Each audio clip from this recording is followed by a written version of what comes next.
रेशमा की दर्द भरी कहानी भाग 4। पहले नौकरी फिर शादी। ऐसा ही होता है। शादी के बाद में परिवार बढ़ता है। आय का साधन जो जुटाए बिना आप परिवार का पालन पोषण कैसे करेंगे, उसकी आप चिंता न करें। नौकरी तो कभी भी हासिल की जा सकती है। और फिर रेशमा के वेतन में एक परिवार का खर्चा आराम से चल सकता है। मैं चौंक कर उसकी बातों का अर्थ समझते हुए रेशमा की ओर देखा। वह मंद मंद मुस्कुरा रही थी।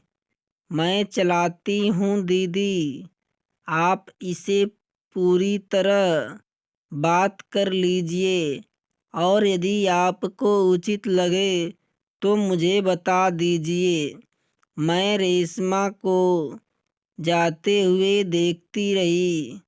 फिर मैं उस युवक को देखने लगी जिसके लिए रेशमा की नौकरी बहुत बड़ा लालच था और अपना नौकरी करना बिल्कुल ही गैर जरूरी।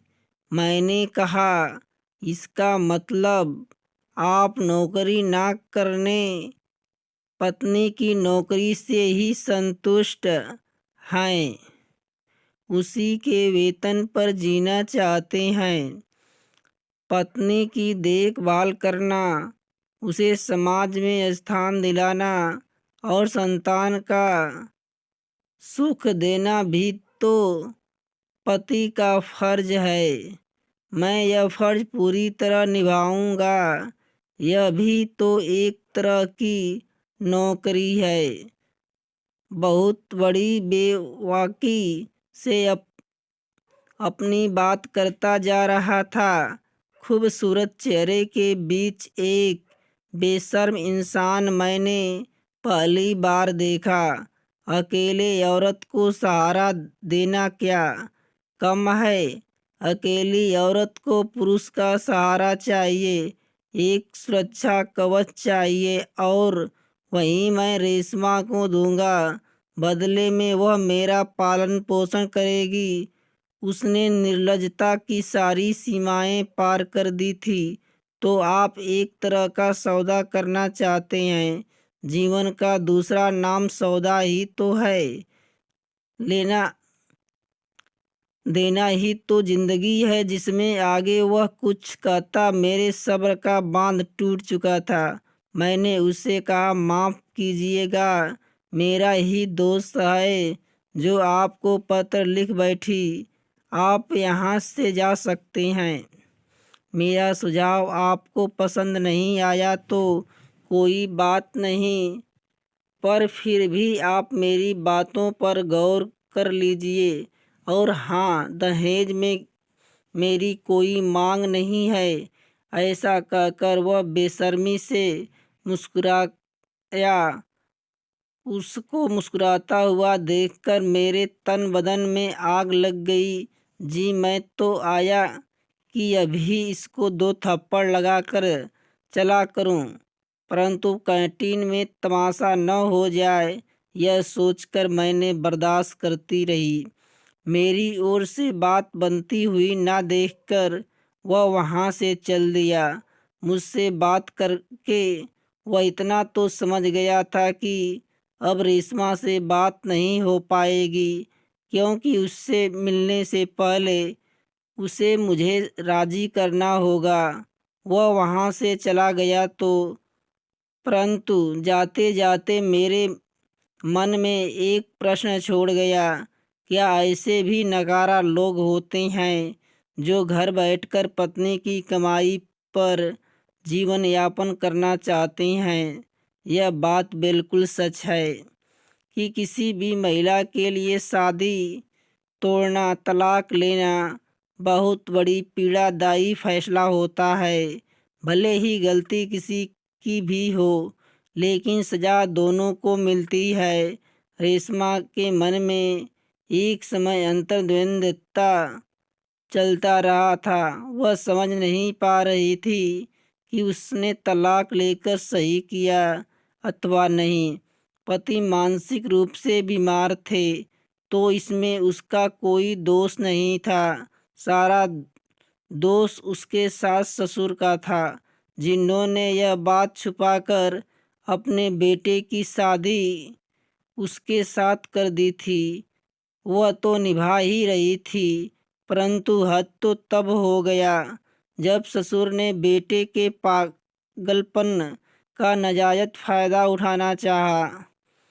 असल में तो उसके तलाक इसलिए लिया था, वह ऐसे परिवार से सदा के लिए अपना पीछा छुड़ाना चाहती थी। घर वाले भी इसके लिए आसानी से तैयार हो गए। उसने अपनी गृहस्थी को लेकर कितना सुंदर सपने सजोए थे, परंतु 1 वर्ष में ही सपनों का सुंदर महल ढह गया। जिस महिला की गृहस्थी उजड़ती है वह इस दर्द को समझ सकती है। दोबारा नई सिरे से गृहस्थी जमाना कितना कठिन है। एक एक कदम फूंक फूंक कर रखना पड़ता है। तलाक लेने वाला पुरुष अगर चाहे तो आसानी से दूसरी शादी कर सकता है, किंतु तलाकशुदा महिलाओं के लिए यह राह आसान नहीं होती। जब किसी महिला का तलाक होता है तो वह इस कदर टूट जाती है कि दोबारा किसी भावनात्मक रिश्ते में पड़ने की उसमें हिम्मत नहीं बची रहती। वह आसानी से किसी पुरुष पर भरोसा नहीं कर पाती। यही हालत रेशमा का था। अखबार में इश्तहार देने पर रिश्ते तो कई आए, परंतु उसमें कोई भी विश्वसनीय नहीं लगा। दीदी आज बड़े भैया का पत्र आया। अगले महीने वह 15 दिन की छुट्टी लेकर आ रहे हैं। कहाँ खो गई दीदी आप? उसने कहा तो जैसे मैं नींद से जागी। मैंने देखा उसके चेहरे पर खुशी टपक रही थी। आज जो वह खुश नजर आ रही थी। रेशमा, मैं बोली, हाँ दीदी, भैया जो आ रहे हैं। अब तो मुझे किसी बात की चिंता नहीं है, वह आकर सब कुछ संभाल लेंगे। वह एकदम मासूम बच्ची की तरह बेफिक्र से बोली। अगले 2-3 दिन तक वह बहुत खुश थी। तभी एक दिन अचानक एक वृद्ध पुरुष कॉलेज में आकर रेशमा के बारे में पूछताछ करने लगे। गेटमैन ने आकर प्रिंसिपल साहब को बताया तो उन्होंने उन वृद्ध को अपने ऑफिस में ही बुला लिया।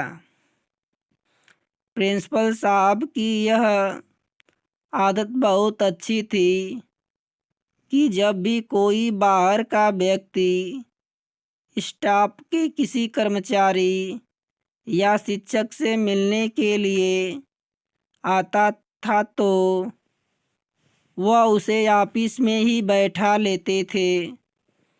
चपरासी से पानी पिलाने को कहकर रेशमा को भी उन्होंने बुला लिया। रेशमा, यह आपसे मिलने आए हैं। वृद्ध पुरुष की ओर